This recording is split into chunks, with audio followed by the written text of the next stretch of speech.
I got into collecting engines per se many years ago. I saw Dad collecting all these things and bringing them home and making them pretty. And I'm a mechanic by trade, and this is just a natural progression. I followed what the old man done. And a good proportion of my collection is marine, but I collect everything collectible. It's a Frisco 5 horsepower, Frisco Standard. Yeah, very unique. A lot of people pay a lot of interest in this engine. There's quite a few of them around in the farm variety without the bottom plate and the gearbox. There's another chap got one very similar to that, I believe a little bit older. He's got a Wizard magneto or Wizard dynamo as well on his, but it's mounted on the head on a specially cast plate. That's the way it left the factory. These were an add-on for these machines because they wanted two types of ignition for marine application. If one failed and you're out in the water and you had to get back to land, you had another. So we've got battery power and the igniter, low tension igniter, and of course the dynamo to power that if the battery goes down. The Friscos were built in San Francisco, USA. I believe this engine come into the country via a chandlery in George Street, the city, which obviously would no longer be there, one down near Circular Quay. And I'd love to know its history after that, but I don't, unfortunately. And I acquired this engine some time ago off another Sydney club member, and he acquired it through the Sydney Heritage Fleet. But I'd love to know its history. I'd love to know what boat it went into, what it done on the harbour, or what it done on Parramatta River, and I don't. And probably will never know. It had been displayed, and it was being displayed with a very small water supply, and you couldn't run it for long, it'd get hot quick, and was a bit cantankerous.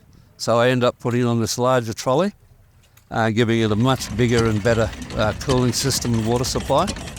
And I run it regularly at home, but I rarely take it out. I think in all the years I've had it, I think this is the third time it's ever been out, so, and I probably will never take it again. So. Yeah, what we got here, of course, is a low tension igniter.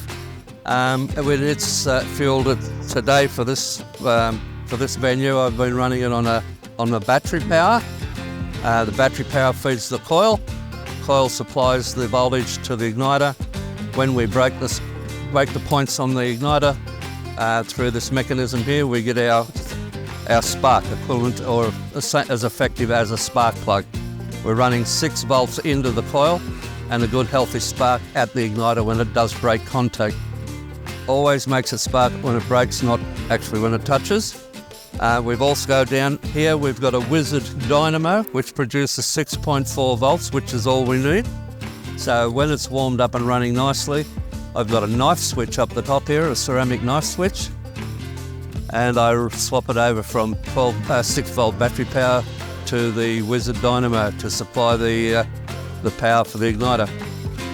The other interesting feature of this engine is the updraft Schwebler, very early updraft Schwebler carburetor.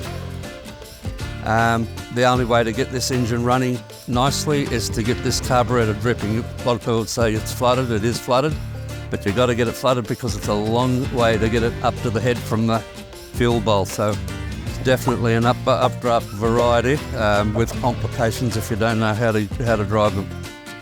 And of course here we've got our camshaft, and on the camshaft we have a built-in, I'll just turn the flywheel over a little bit, got built-in decompress.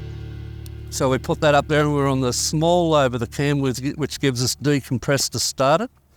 Without that, you can't turn it over. So the procedure for starting this engine, of course, is you put it onto retarded ignition, which changes the position of the striker for the igniter. That takes the weight off the ignition, but still gives you the timing to start the engine. You put it onto low compression, and again, you make sure your carburetor's flooded. And the way I do that is, I've got my beautiful old trusty Penfolds bottle cork, put that in there. That chokes the carburetor.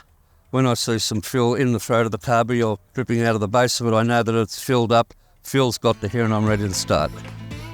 It's a Ford reverse neutral gearbox, and as you can see, it's all cast into the base. So the engine and the gearbox are all one thing, different to the Frisco farm engines, which of course are just the plinth with the motor on it, no gearbox attached. What I've been advised, talking to people overseas on the internet and smokestack, particularly people in Canada around that area, I've been advised it's about a 1909 engine because of the 5-spoke flywheel, but because of some of the features on the head and around the head. Yeah, when it was restored by Sydney Heritage Fleet, I'm a good friend of one of the chaps that got involved in that. That was one of the priorities, get all of the things that they could make it look good, get all the brass off it and polish it and refurbish it. Luckily, the motor hadn't done much work.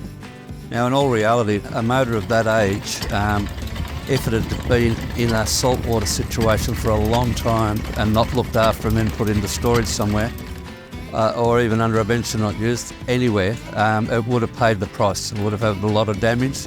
It's had no damage to the cylinder or the water jackets, no damage to the head. So it's definitely a survivor. It has been looked after. And all of the other components, the water pump, all of the bearings, everything about it tells me that when it was being used, I don't think it done a lot of work. Probably why it's still so happy and healthy today. The Old Machinery magazine. Remember to subscribe and tap the bell to be notified of any new videos.